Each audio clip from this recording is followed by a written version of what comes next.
Student, তোমরা যারা ক্যালকাটা ইউনিভার্সিটির আন্ডারে সেমিস্টার 4-এর ছাত্রছাত্রী আছো এবং তোমাদের ইতিহাস সাবজেক্টে অনার্স আছে, তোমাদের জন্য আজকের ক্লাসটা খুবই গুরুত্বপূর্ণ।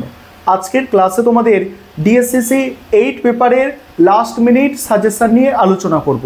আর এই লাস্ট মিনিট সাজেশানে তোমাদের 20 নম্বরের মোস্ট ইম্পর্টেন্ট প্রশ্ন 6টা বলে দেব এবং 5 নম্বরের মোস্ট ইম্পর্টেন্ট প্রশ্ন 6টা বলে দেব। এবং তোমরা যারা ইংলিশ ভার্সানের স্টুডেন্ট আছো, তোমরাও আজকে ক্লাসটা দেখো, কারণ সাজেশানটা তোমরা ইংলিশেও পেয়ে যাবে।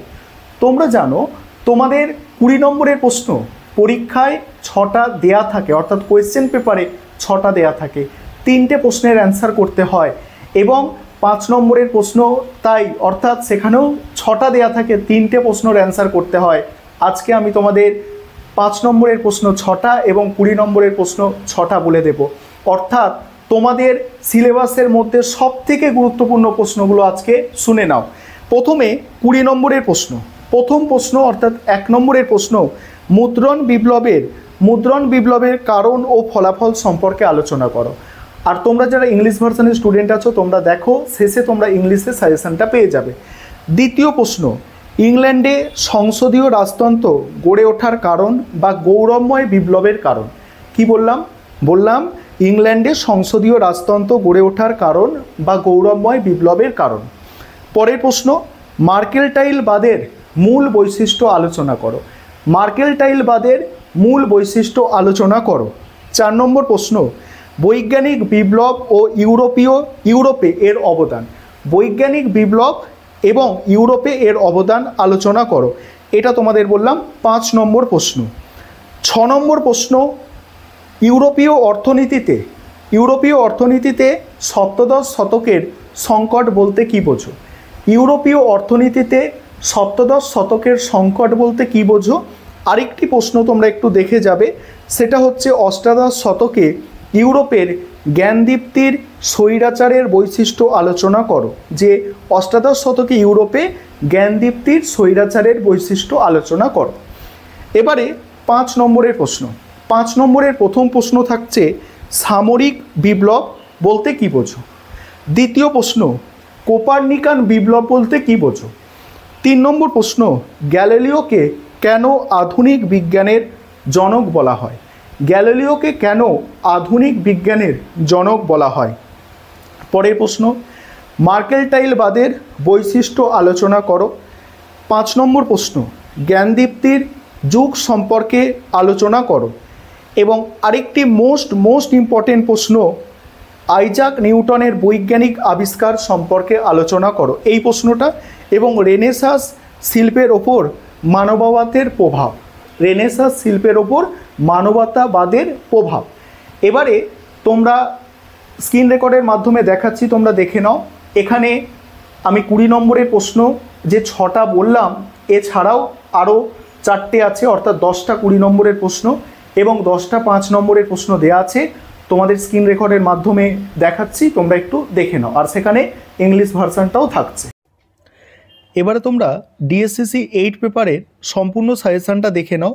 তোমরা যারা ইংলিশ ভার্সানের স্টুডেন্ট আছো, তোমরাও দেখো, কারণ প্রশ্নগুলো ইংরাজিতেও লেখা আছে। এখানে দেখো তোমাদের ডিএসসিসি 8 পেপার যেটা আছে, ইউরোপের ইতিহাস পড়তে হবে। 1650 থেকে 1780 সাল পর্যন্ত ইউরোপের ইতিহাস পড়তে হচ্ছে। এখানে 20 নম্বরের জন্য যে প্রশ্নগুলো মোস্ট ইম্পর্টেন্ট, দেখো, মুদ্রণ বিপ্লবের কারণ ও ফলাফল সম্পর্কে আলোচনা করো। এখানে মোট আমি 10টা প্রশ্ন তোমাদের বলে দিয়েছি।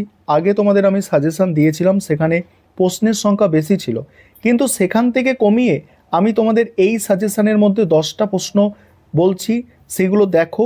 এবং তার আগেও তোমরা দেখেছো আমি তোমাদের 6টা প্রশ্ন বলেছি, কোন 6টা প্রশ্ন সবথেকে গুরুত্বপূর্ণ। দেখো, এখন ইংল্যান্ডের সংসদীয় রাজতন্ত্র গড়ে ওঠার কারণ ও গৌরবময় বিপ্লবের কারণ।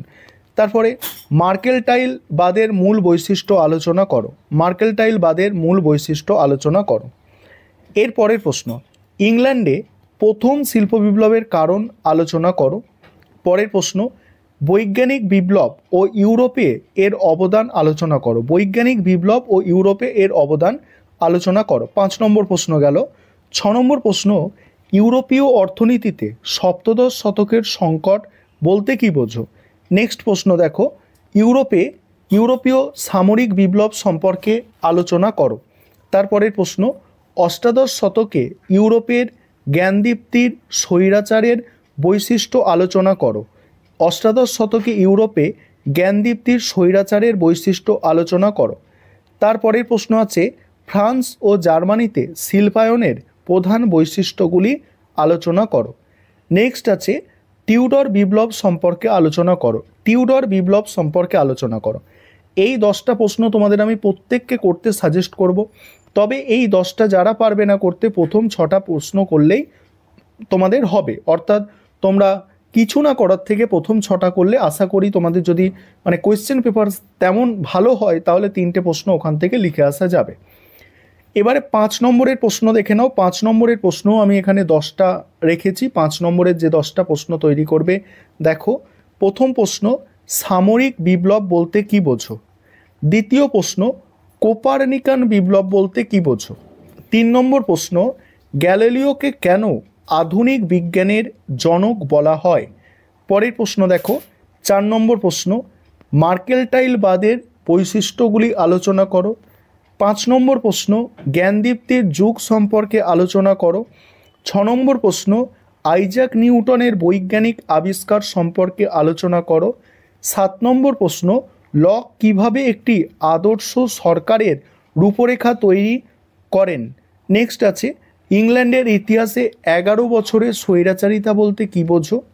নেক্সট, আদি শিল্পায়ন বলতে কী বোঝো? নেক্সট, রেনেসাঁস শিল্পের ওপর মানবতাবাদের প্রভাব লেখো। এই হচ্ছে তোমাদের টোটাল সাজেশান, একদম শেষ, অর্থাৎ ডিএসসিসি 8 পেপারের। এবারে তোমরা পরবর্তীকালে তোমাদের 5th সেমিস্টারের সাজেশান খুব তাড়াতাড়ি আমি আনার চেষ্টা করব।